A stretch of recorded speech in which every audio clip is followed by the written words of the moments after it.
Welcome back, everybody. It is 12:12. We want to get straight up to Bruce Hafner in the Arizona Family News Chopper. There's a chase happening, and it looks like it's in Central Phoenix. Bruce, where is this happening? This guy's all over the place.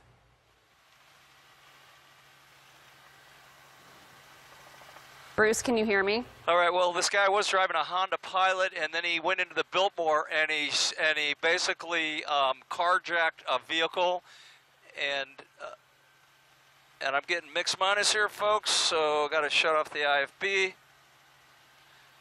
So here we go down Indian School. Just went over 16th Street. So he's approaching probably 12th Street right there. Getting ready to turn south on 12th Street, right by the school. And I'm getting mixed minus, guys, sub-control.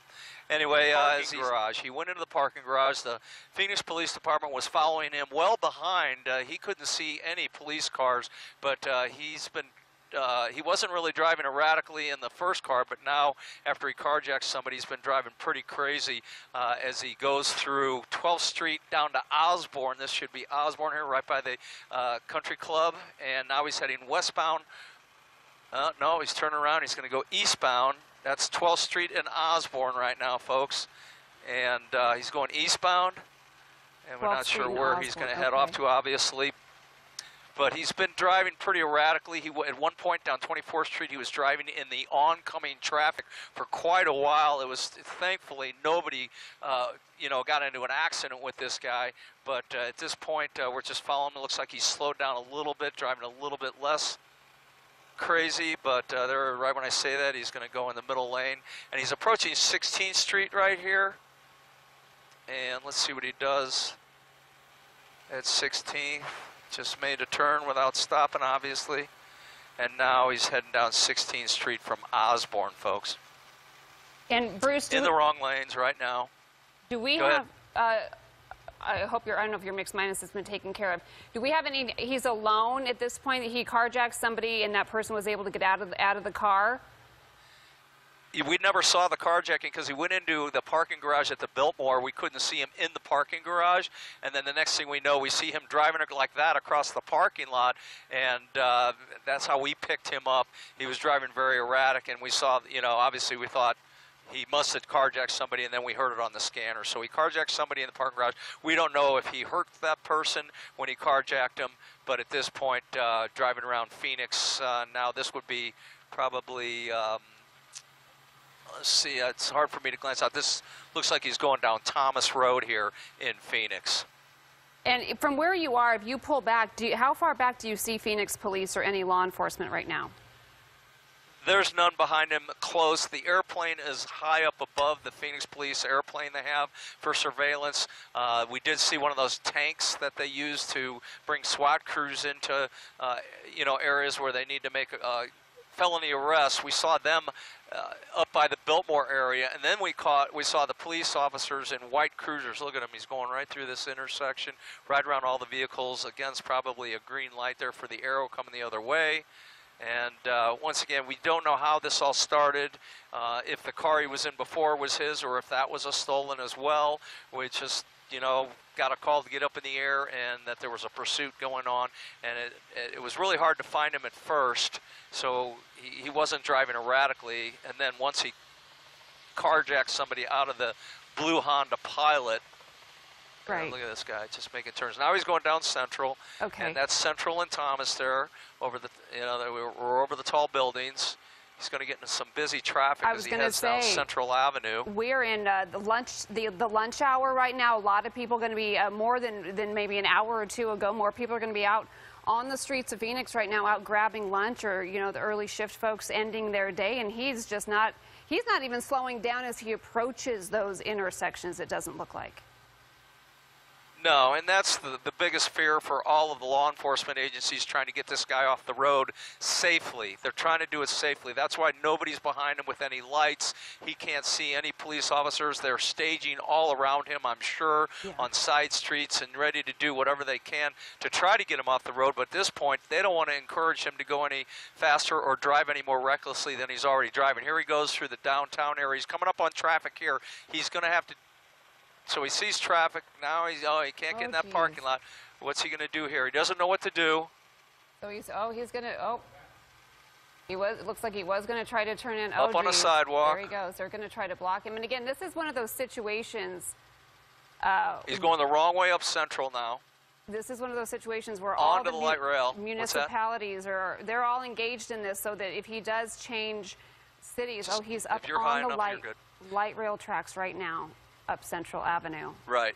Oh my goodness. Right. He's on light rail right now. And now he is going up Central Avenue. Now he's back in the driving lanes. Right. He's back in the right direction, which is at least something. Again, and now he's heading northbound now, Bruce. Is that? Northbound on Central. Ford Thomas. There's Thomas. Yeah, I don't want to pull out too far to lose him, but yeah. So see what he's going to do you know, there. if folks are watching us, I know we're streaming your shot. I have going right now. If you know anybody who works this is Virginia or lives in Central Phoenix, this he is just Virginia. turned left onto Virginia, heading west onto Virginia. Bruce, it's a white. Looks now like he's going north behind these buildings. SUV. What's he going to do here? Keep, steer clear. Yeah, it's just he. Oh my God! Through a fence, just went through a chain link fence of a field that was kind of fenced in. Right. And going down a neighborhood street now. This is pretty dangerous. Well, it's always dangerous. Everything he's doing is dangerous. But through a neighborhood, you don't know if there's going to be children in the neighborhood playing. But he's going at a high rate of speed through the neighborhoods to the west side of Central. There's a lot of folks, a lot of different businesses, schools, homes in Central Phoenix. It's a combination of things. So now he is turning on to 7th Avenue. Is that right? Let's get up there.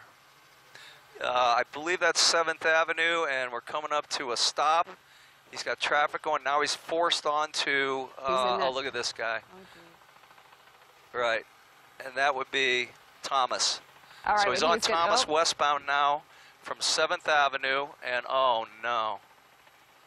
Yeah. No, this is not good. No, because now he is encountering some traffic. He is crossing the line again. He's not going to stop, and that's the biggest problem. That and like I say, the police department, they've done enough of these to know how to do them as safely as they possibly can. They're way back. I don't see any cars around, and they've learned that when they follow these guys, when the guy makes a U-turn, he sees them, and then all of a sudden they become more erratic and driving more dangerously. So they don't want that to happen. So they give him a wide berth, and once again, they're following him in the airplane and the Phoenix Police helicopters up here as well, right underneath us. Yeah, so where is it? I know it's hard for you. You're trying to keep a tight shot on him. We have people, we're trying to figure out exactly what street he's on. I mean, he's been all over the place. It looks like he's, I was going to say, around 15th Avenue. I wonder if he's going to try to get on the I-17. That was Osborne there. That was Osborne, and now, yeah, it's 15th. He's running up, I think that's 15th. Once again, he's going so fast, it's hard for me to grab street signs. I don't want to lose him. Yeah, you stay on him. We're going to try, what we're seeing is he went from Central to 7th. Now he's on maybe 15th. He is approaching the I-17. What is that? Here's Indian School. Okay, so 15th Avenue. Now he's heading, is that west on Indian School? So I would imagine that DPS is all over the interstate, ready to perhaps use stop sticks. Bruce, in your history of covering these things, what is the protocol for something like this through the city streets? You know, like I say, they try to do it as safely as possible for all the citizens out there who are minding their own business, going about their daily lives, and then you've got this guy driving all around erratically. He's not going to stop at the stoplights, and that's what's the most dangerous. If somebody's going through the intersection and he T-bones them, they don't want that to, the reason that to have happened is because they're right behind him and causing him to drive fast. At this point, once again, there's no pilots, or excuse me, no squad cars behind him. I'm looking for some other stuff. There's no squad cars behind him, but here he comes to a light. And look at a bicyclist there. And I didn't see what street that was, but probably 21st, 23rd Avenue, something like that, going up into a neighborhood here. Right by, looks like a school there, or those are apartments. There's a bicyclist again. A lot of people out. On the streets. Again, this is kind of a busy time when, I mean, thank goodness kids are still in school, but a lot of people out for their lunch break right now. It looks like it's a a white Lexus. I'm not sure if you're able to even identify what kind of car this is, but again, this all started, folks, just maybe 10, 20 minutes ago when Bruce got the call to launch carjacking inside the parking garage at the Biltmore. So that is over off of Camelback, and we've just been watching this person weave in and out of traffic going the wrong direction through central Phoenix. Bruce, it looks like he is now into an apartment, complex. Yeah, apartment complex. Yeah, he's cutting through, and you know, they just drive here, there, and everywhere. They're just, you know, trying to evade law enforcement, trying to keep from going to jail. Yeah. And that's what we've seen over and over again. They're just trying to stay away from getting captured. How far? And there's so there was a school bus there. I didn't know where this was. Let me see where we are. There's I-17, so he's going to hit the outer road on I-17. The only way he can go is north, and that would be Campbell, I-17 and Campbell. So let's see what he does. Let's see if he gets on the freeway. Then it becomes a dicier situation. Yeah. Yep. We've been watching him again try to figure his way west. It makes me wonder if he's from here. If he he just seems to be randomly choosing streets to turn onto. Not sure of where he is, because now he seems to have just stumbled upon the interstate. And sure enough, it looks like he is taking that on ramp. Or no, he's not. No, he's jumping onto. I think that's probably Camelback. Yeah, because Bethany's the next one. And here he goes behind traffic. He's going to get stuck in traffic because here at Camelback, right over the freeway I-17, he's going to come up on 35th Avenue and all those streets, 43rd, crowded streets. Yeah. And let's see what he's doing here. So again, right now, folks, he is on Camelback, right west of the 17, getting, is that near GCU? Oh, there he goes over the curve. Yeah, let's see there. Is that GC? Yeah, it's right in between GCU. The I-17 GCU is a little bit to the left of where he is now, and to the right. And he's going up. What was that? Coulter, I just saw. He passed Coulter on. This must be, I think, 23rd Avenue. He's probably on. So 23rd Avenue and Camelback, continuing to pay no mind to the traffic, heading northbound. Again, continuing to keep police. They're watching from the air, and Bruce, we know that they're coordinating efforts on the ground. It's just like you said. It's just a very it's a tricky situation for them when you have so many people on the roads right now in the middle of the day. Right, and this is Bethany home. He just went through northbound on 23rd Avenue. And like I say, we're not sure what he's wanted for. We don't have any of that information yet. It could have been something as simple as him not stopping for a traffic stop and he didn't have his license or whatever. We don't know how this all started. All we know is that the police have been following him for a while. And also they have an airplane up high with surveillance on him. So he's not going to get away.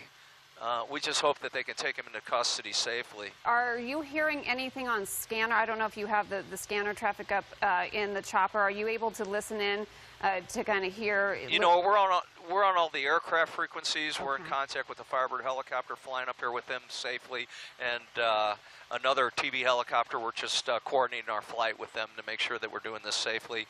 I didn't find the scanner channel. It was encrypted, and we had a tough time finding it.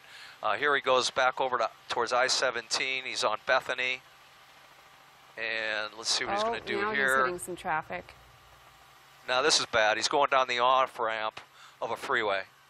All right, so we should mention to people that they're listening to your voice, but we do have this on a video delay in case something does happen that is could be upsetting to viewers. So what we're hearing, Bruce, when he can see a few seconds ahead of what we're actually seeing. So this man is now heading the wrong way down the frontage road off the I-17. So those lanes going the other way, those are the southbound lanes, and he's heading northbound, it looks like, on the southbound frontage road north of Camelback. So again, if you live or work in Central Phoenix and you are going to just sit tight and let the police departments involved in this get this person off the road so we know that you're safe. So now he's turning west, it looks like, again, into a residential neighborhood. Right, going through a neighborhood. And, you know, the problem with this is, like he just did earlier, he had a blue Honda Pilot. We never saw the Honda Pilot, but we finally caught up with the police department who were behind him, and that's when he went into the Biltmore and ended up carjacking somebody. This car, he stole this car from somebody in the parking garage, and we've seen that before. We've seen that before where, you know, we haven't seen it, I should say. We've been over parking garages before, and they've gone in there, and then they find somebody who's parking their car, and they steal the car from them, and that's what this guy did, and he's really going at a high rate of speed now. Yeah, we can see the clear difference between how fast he's going and the people that he's passing. I'm actually kind of surprised, Bruce, that he hasn't hit anything yet, whether it be a light pole, a building, or another car. I mean, he was driving on the light rail tracks when he was on Central, just south of Thomas, so he's very brazen in his actions, and I am surprised that he hasn't hit anything or compromised the ability of the car that he's in any way. Right, exactly. And the first time we caught, you know, the first time we saw him, he was driving across the Biltmore Park. Oh, he just hit something. Okay. I don't know what that was. Folks, we want to thank you. a stop stick or something. Okay, so they are kind of zeroing so here in on it's him. going to come to an end here. He's got a bad tire now because he hit something. I'm not sure if that was a stop stick, but here he comes through a neighborhood. So it looks like he's down a tire. Crazy through a neighborhood. Yeah, he's losing a little bit of control. Yeah, here. he's got one tire that's out. One tire, his left rear tire. We saw something explode. There he goes. Oh. He's just losing control. Look at this guy. Yep, here right he goes. into Two of them. a house. Two of them. Okay, so right. two guys in that car now on the run, jumping out of the car. And there's a dog in this yard. This guy right here. Who is that, a woman? That's a woman, a girl. The police department's pulling in. We didn't see the guy where he went in the backyard of the home. He jumped Let's over. get to the backyard. Okay, I think he's jumping over this fence back here. She's still in the front He of that might be in house, this yard. We did see a big dog there. So And we're looking for the guy. Pretty.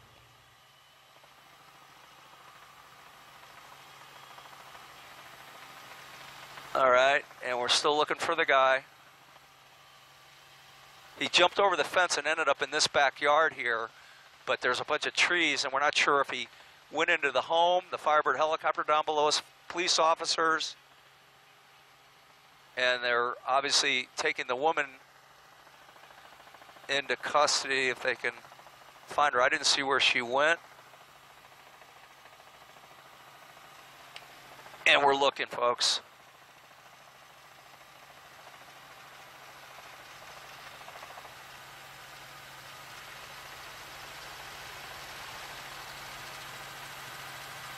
And they're up over it, the Firebird helicopter.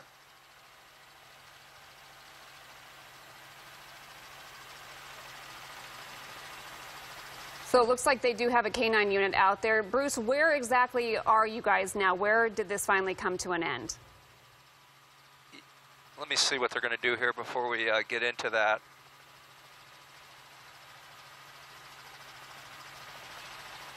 Okay, go around the side. The woman's on the ground there. Go around the side there, buddy. Okay, looks like they're taking the woman into custody. She's underneath here.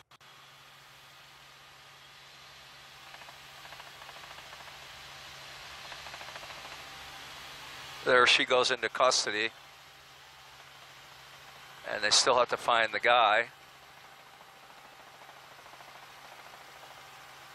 So she just stood in the front of that house. She did not try to run the way he did. He jumped that fence. Right, now he jumped the fence right here, and we lost him in the trees. We're not sure if he broke into the home. And now I'm sure they'll set up a perimeter. They've got cars on both sides of this, officers. There's an officer here. You have the SWAT vehicle there. So they've got these 2 homes, 4 homes, 6 homes surrounded in this area.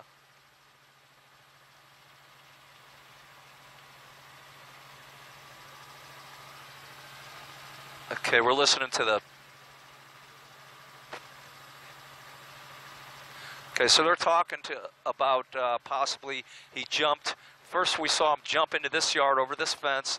They think he might be in this yard with all the trees. the red roof they're talking about. So that's one right there next to the green one. So they think he's in here somewhere. They will bring the dog in, and I guarantee you if they bring the dog over, as soon as they bring the dog over, they'll find this guy. We're going to kind of stay in this area and try to get a shot, a little straighter down shot of that red roofed home in that area and see. There was a big dog in this yard. After he crashed the car, jumped over this fence, there was a big dog back there, so maybe that scared him out of the yard.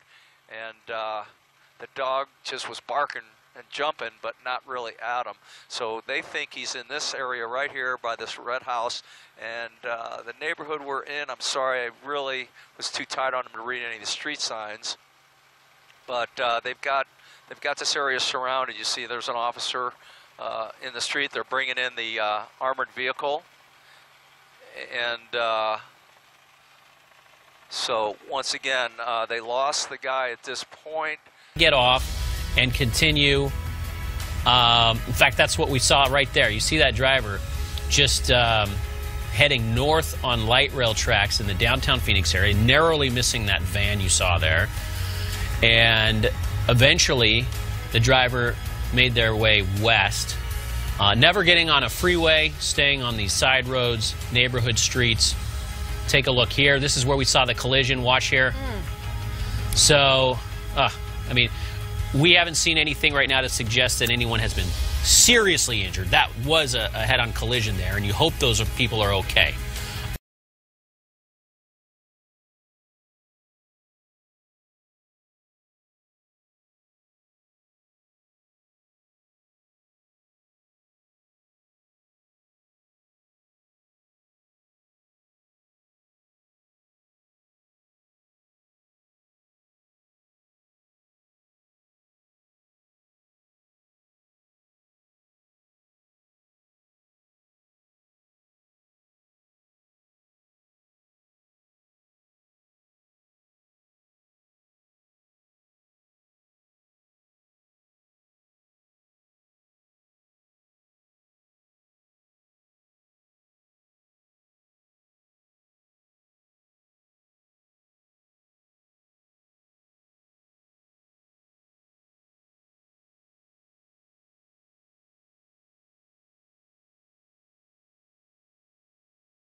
here he comes through a neighborhood.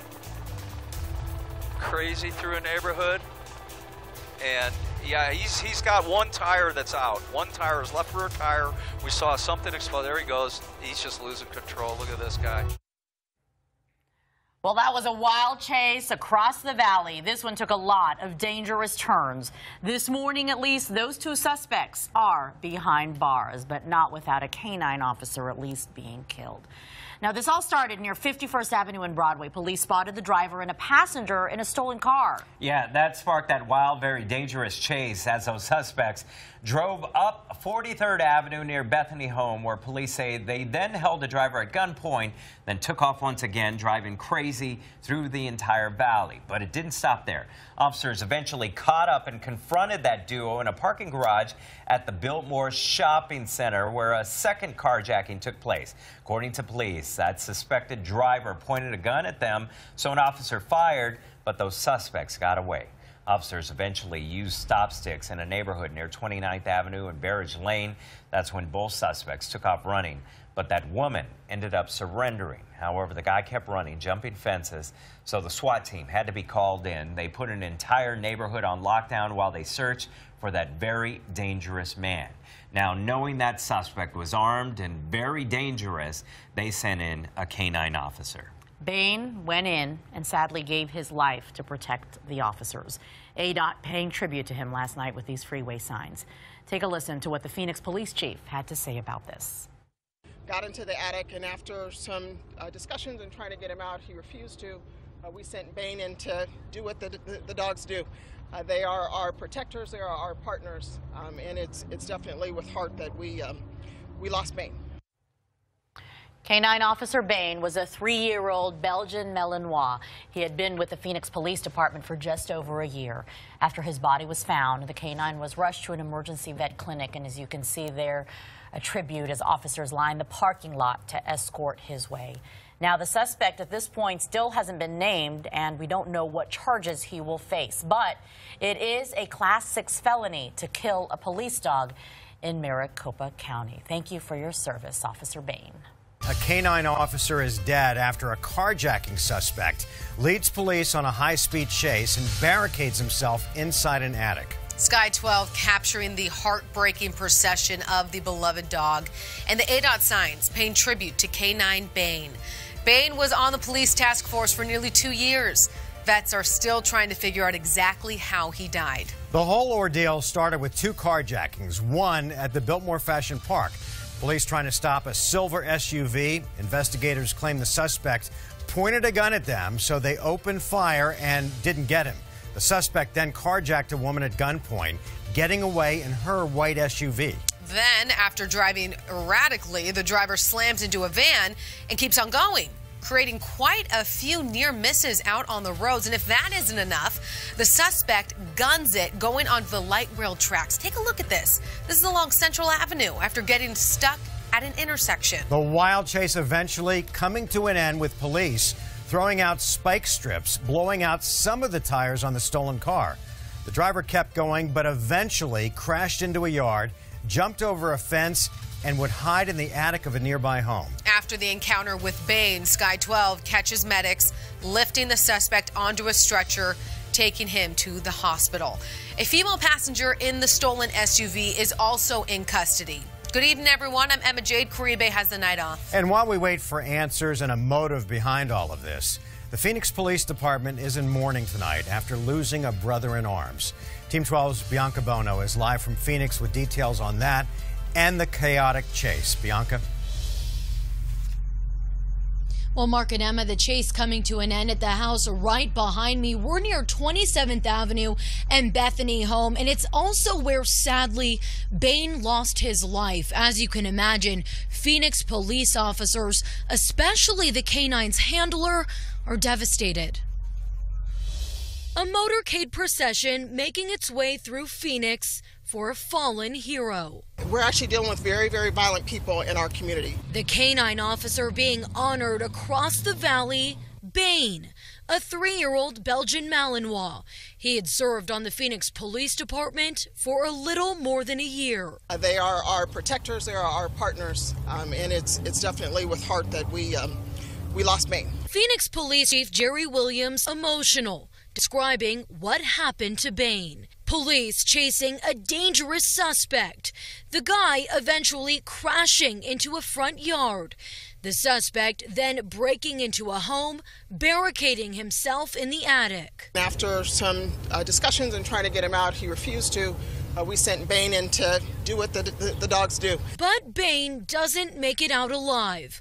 Officers arresting the suspect, eventually finding him on top of the dog. The end message in this one is that violence against police has to stop. Ultimately, Bain's heroism allowing for police to arrest the armed suspect. While veterinarians try to figure out exactly how Bain died, people living in this neighborhood are thankful for his service. All the dog was trying to do was trying to work for its service to attack him. That was so unnecessary. It was so sad. It was just a little puppy. Again, police opening fire on the suspect at the Biltmore, claiming he pointed a gun at officers. Chief Williams says that's the 17th officer involved shooting this year, and she's now pleading with the community to stop with the violence against police officers. We're live in Phoenix tonight. Bianca Bono, 12 News at 10. To that vehicle to begin that procession. Bain, a police dog, a 3-year-old Belgian Malinois on the Phoenix Police Force. And you can see that all of those officers standing at attention to pay their respects. This is video from earlier for those that missed it. And now we're watching, I'll switch back to a live shot. We're watching as that, as Bain heads up the I-17 a procession. Several vehicles, canine officers, looks like. I would imagine that's a pretty tight-knit community, the canine officers and their handlers.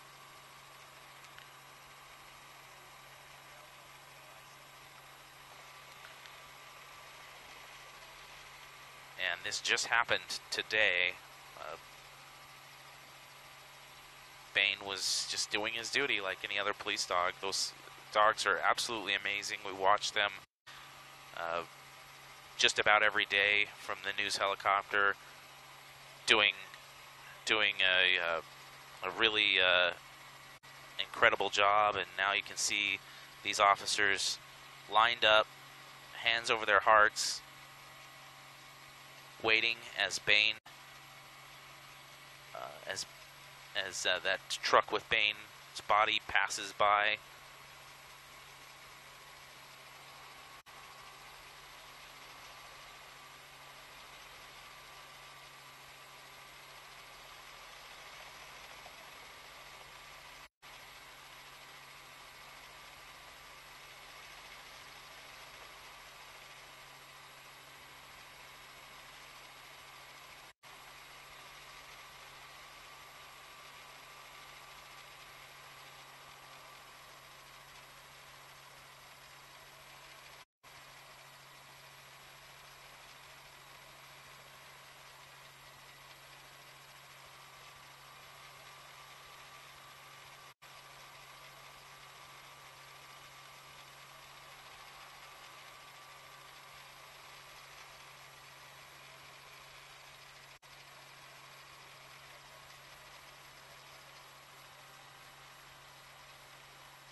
This is Midwestern University, correct? So it looks like Bain is being taken to Midwestern University clinic of some kind, and this procession for Bain on the day that he was killed in the line of duty.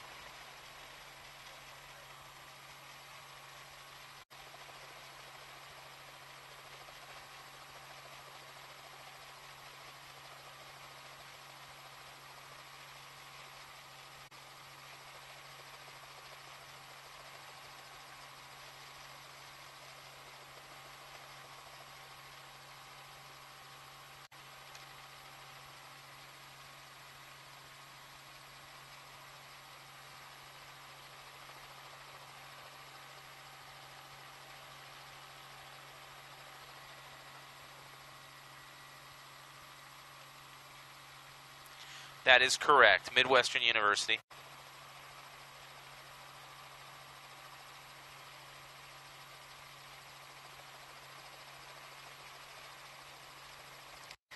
Unsure. I believe they'll... Yeah, I'm not sure. I'm not sure.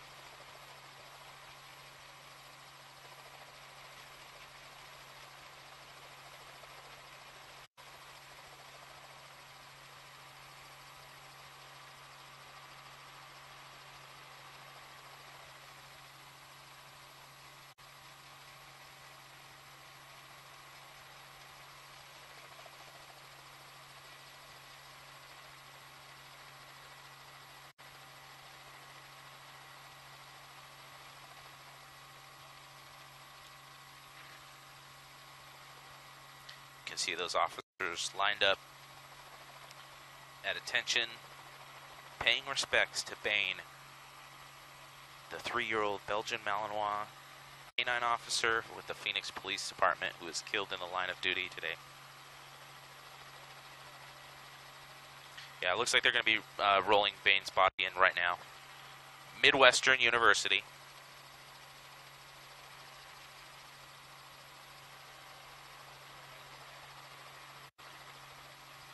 Yeah.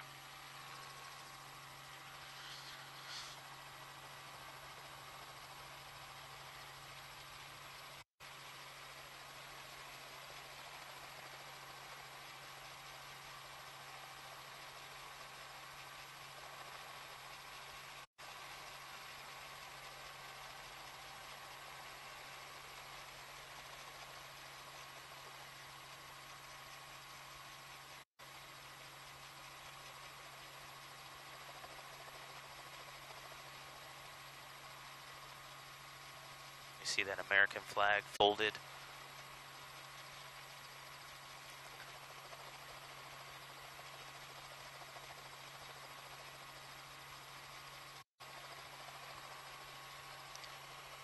Copy that. Talk back in 2 minutes.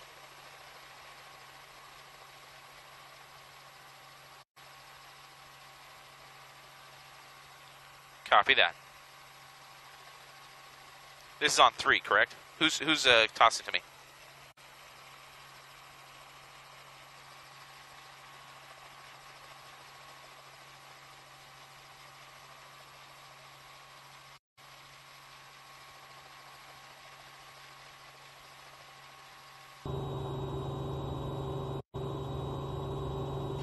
Thank you for joining us for this procession of Bain, the police dog. Rest in peace, Bain. And our hearts were with that. With Bain's partner.